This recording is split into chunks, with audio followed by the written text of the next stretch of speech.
Plus 2,5, pas à degrés, mais pourcent cette fois pour les factures d'électricité. Ce sera à compter du mois d'août, annonce ce matin de Ségolène Royal. Bonne ou mauvaise nouvelle donc pour l'économie? On voit cela avec Jérôme Libeskine.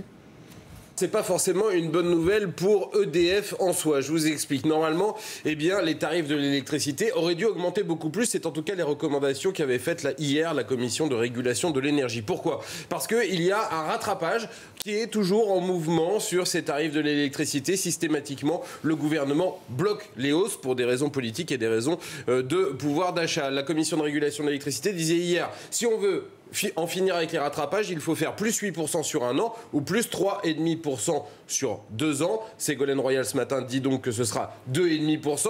Bonne nouvelle donc pour le consommateur qui voit les prix moins augmenter que prévu, sachant que sans ces rattrapages, ils auraient dû baisser de 0,9%. En revanche, ça va être une mauvaise nouvelle pour EDF qui va encore avoir un manque à gagner dans ses comptes. Et quand on sait qu'EDF est une entreprise publique, par ricochet, c'est pas forcément une bonne nouvelle pour le consommateur.